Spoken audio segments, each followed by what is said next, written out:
Well, I would say being patient. Learning patience in the game of golf is critical. The guys who are very impatient are the ones that kind of blow out early. And what's your reaction to the fact that remarks of this nature continue to be made? Well, I live it.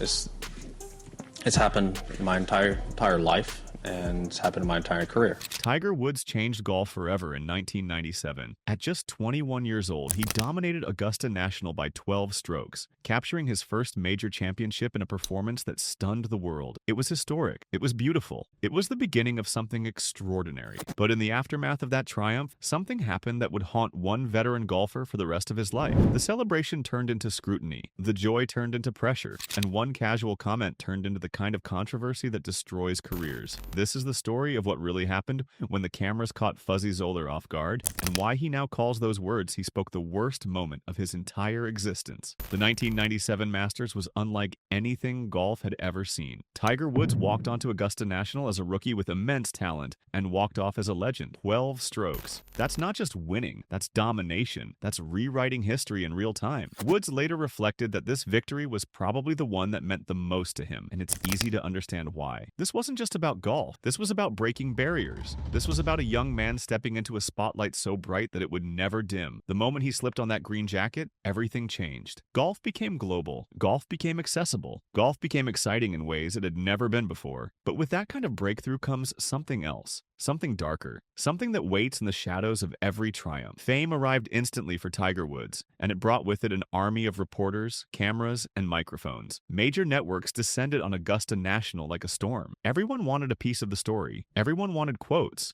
Everyone wanted to capture the moment for their audience back home. And they didn't just want to talk to Tiger, they wanted to talk to everyone around him. They wanted reactions, they wanted context, they wanted controversy. The media whirl that followed Tiger's win created an environment where every single word could become news, where every offhand comment could be analyzed, dissected, and broadcast to millions. It was a pressure cooker, and not everyone was prepared for the heat. Fuzzy Zoeller was one of those people caught in the machine. A two-time major champion known for his easygoing personality and sense of humor, Zoeller was finishing up his own round when the cameras found him. He had a drink in hand, he was relaxed. He had just played Augusta National, and now the tournament was winding down with Tiger Woods marching toward history. When CNN approached him and asked for his thoughts on the 21-year-old champion, Zoeller made a choice. He could have kept it simple. He could have offered a standard congratulations and moved on. But instead, he decided to engage. He decided to try to shape the message. And in doing so, he walked straight into a trap that would define the rest of his life. Before we go any further, I want to hear from you. What do you think about the way media handles athletes in moments like this? Do they go too far? Do they create controversies where there shouldn't be any? Drop your thoughts in the comments below, and if you're enjoying this story, hit that subscribe button so you don't miss what happens next. Because what Fuzzy Zoeller said in that moment is something you need to hear to believe. Zoeller started with something reasonable. He told the reporters that they should pat Tiger on the back and congratulate him. That part made sense. That part was exactly what a veteran player should say about a young champion who just rewrote the record books. It was respectful. It was appropriate. It was the kind of message that would have been perfect if he had just stopped there. But he didn't stop there. Zoeller added something else. He made a joke about the Masters Champions Dinner, a tradition where the previous year's winner selects the menu, and in that joke he referenced fried chicken. He told the media to tell Woods not to serve fried chicken next year. Then, as he walked away, he added another line about collard greens or whatever else they serve. He laughed, thought it was harmless. He thought it was just a bit of humor to lighten the mood. But what Zoeller didn't realize in that moment was that his words weren't just words anymore. They were ammunition. The really twisted part of this story is that nobody heard the full comment at first. Television networks later admitted that their cameras missed most of the exchange. The bulk of what Zoeller said wasn't captured cleanly. Media analysts were furious about this. Columnists questioned why the reporters who were there didn't immediately report what they heard. Why did it take time for the full story to emerge? Why was the context missing? The Washington Post's Leonard Shapiro criticized the lack of immediate coverage, asking why anyone who heard those words didn't act on them right away. But by the time Zoeller's comments became public knowledge, the damage was already done. The focus had shifted entirely to the offensive punchline. The part where Zoeller told the media to congratulate Tiger was drowned out. The part where he seemed to mean well was forgotten. All that remained were the troubling words about food and racial stereotypes. That's what people heard. That's what people remembered, and that's what destroyed Fuzzy Zoeller's reputation. Zoeller spent the rest of his life trying to explain what he meant. He insisted over and over again that his joke was taken out of context. He said the words were meant in jest and didn't reflect his true feelings about Tiger Woods or anyone else. In a 2008 interview with Golf Digest, more than a decade after the incident, Zoeller opened up about the emotional toll. He called it the worst thing he had ever gone through in his entire life. He admitted that he had cried many times over what happened. He said he had apologized countless times, reaching out to anyone who would listen in an attempt to set the record straight. He wanted people to understand that he never intended to hurt anyone. He wanted people to know that he wasn't a racist. He wanted people to see him as the jovial, good-natured guy he had always been. But the media didn't care about his intentions. The media cared about the story. And the story was already written. Tiger Woods, to his credit, handled the situation with incredible professionalism. He could have used the moment to attack Zoeller. He could have turned it into a larger conversation about race and respect. He could have made Zoeller the villain in his story. But he didn't. Instead, Woods publicly accepted Zoeller's apology and urged everyone to put the incident behind them. He noted that Zoeller was simply a jokester and concluded that there was no lasting animosity between them. That response showed maturity beyond his years. It showed grace under pressure. It showed the kind of character that would define Woods throughout his career. While Zoeller's career was never quite the same, Woods moved forward without looking back. He didn't let the controversy define his victory. He didn't let someone else's mistake become his burden. And in doing so, he demonstrated what it means to be a true champion, both on and off the course. But let's talk about what Zoeller actually said, word for word, because this is important. According to eyewitness accounts, here's the full quote. Zoeller told the assembled media to pat Tiger on the back and say, "Congratulations," and then to tell him not to serve fried chicken next year. He paused and said, "Got it?" Then, as he turned to leave, he added with a laugh, "Or collard greens, or whatever the hell they serve." Those were the words. Those were the exact phrases that became infamous. In context, they were meant as a clumsy attempt at humor about Tiger's upcoming role as Masters champion and the dinner menu he would select. But when those words were broadcast to the world, they weren't heard as a joke. They were heard as a raw, insensitive remark rooted in racial stereotypes. The advice Zoeller gave to the media became the enduring soundbite of the entire episode, overshadowing the championship it was meant to celebrate. And that's the tragedy of this story. A moment that should have been pure joy for Tiger Woods and the golf world became a lesson in how quickly words can destroy. The media played a massive role in how this unfolded. They amplified the offensive parts of Zoeller's comment while ignoring the context. They turned a spontaneous remark into a scandal that dominated headlines for weeks. They chased the controversy because controversy sells, and in the process, they helped ruin a man's career. Zoeller lost sponsorships. He lost respect. He lost his place in the golf community, all because of a few seconds of poorly chosen words that were meant as nothing more than a joke. Some people argue that Zoeller deserved what happened to him. They say that his words were indefensible regardless of intent. Others argue that the media took things too far, that they manufactured outrage where there should have been understanding, and the truth probably lies somewhere in the middle. Zoeller made a mistake, a big one, but the response was disproportionate. The punishment didn't fit the crime. What's fascinating about this entire situation is how it reveals the power dynamics between athletes, media, and the public. Tiger Woods was the star, but he had no control over how the story was told. Fuzzy Zoeller thought he was just having a casual conversation, but he had no control over how his words would be used. The media had all the power. They decided what to air. They decided what to emphasize. They decided who would be the hero and who would be the villain. And once that narrative was set, there was no changing it. Zoeller could apologize 1,000 times and it wouldn't matter. The story was locked in. The damage was permanent. That's the scary part. That's what keeps athletes up at night. Because no matter how careful you are, no matter how good your intentions, one moment of weakness can become your legacy. Tiger Woods' 1997 Masters win should be remembered as one of the greatest sporting achievements of all time. And it is, for the most part. But it's also remembered for this controversy. It's remembered for Fuzzy Zoeller's comments and the fallout that followed. That's unfair to both men. Woods deserved to have his moment untainted. Zoeller deserved the chance to clarify and move forward. But that's not how the world works. That's not how media works. Once the narrative is established, it becomes the truth, whether it's fair or not. If there's a lesson in all of this, it's about the weight of words and the responsibility that comes with fame. For athletes like Tiger Woods, every victory brings scrutiny. Every moment in the spotlight comes with risk. For people like Fuzzy Zoeller, every comment can be recorded, analyzed, and weaponized. And for the media, there's a choice to be made. Do they report responsibly, with context and fairness? Or do they chase clicks and controversy at the expense of truth? In 1997, the media chose controversy. They chose to focus on the scandal instead of the achievement. They chose to amplify hurt instead of healing. And the result was a story that still stings decades later. But here's the positive takeaway. Tiger Woods showed us how to handle adversity with grace. He accepted the apology. He moved on. He didn't let bitterness consume him. He continued to dominate golf and build a legacy that goes far beyond one tournament. And Fuzzy Zoeller, despite everything, continued to speak openly about what happened. He didn't hide. He didn't run. He faced the consequences of his words and tried to make amends. That takes courage. That takes character. Both men, in their own ways, showed us something valuable about humanity and resilience. The contrast between these two men is striking when you really think about it. Tiger was just starting his journey. He was young, hungry, and about to become the most famous golfer on the planet. Every move he made would be scrutinized. Every word would be analyzed. Every relationship would be tested. And yet, in this moment, he chose peace over conflict. He chose understanding over anger. He could have demanded more from Zoeller. He could have made the story about himself and the challenges he faced as a black man entering a predominantly white sport. But he didn't. He kept the focus on golf. He kept the focus on his performance. He refused to let anyone else's mistakes become his problem. Zoeller, on the other hand, was at the end of a successful career. He had won majors. He had earned respect. He had built relationships across the golf world. And in one thoughtless moment, he jeopardized all of it. The apologies he made weren't just for show. They came from a place of genuine regret. He understood that his words had caused pain, even if that wasn't his intention. He understood that impact matters more than intent, and he spent years trying to repair the damage. Some people forgave him, others never did. But he kept trying anyway, which says something about his character, even in the midst of his biggest failure. The sports world learned something important from this incident. It learned that the old days of casual jokes and locker room banter were ending. It learned that words have consequences, especially when they touch on race, identity, and stereotypes. It learned that athletes could no longer hide behind the excuse of not meaning any harm. The public expected better. The media demanded accountability. And the culture shifted in real time. So what do you think about all of this? How should we remember the 1997 Masters? Should it be defined by Tiger's brilliance or by the controversy that followed? Let me know in the comments and make sure you're subscribed because we've got more incredible sports stories coming your way. Stories about triumph, tragedy, and everything in between. Thanks for watching.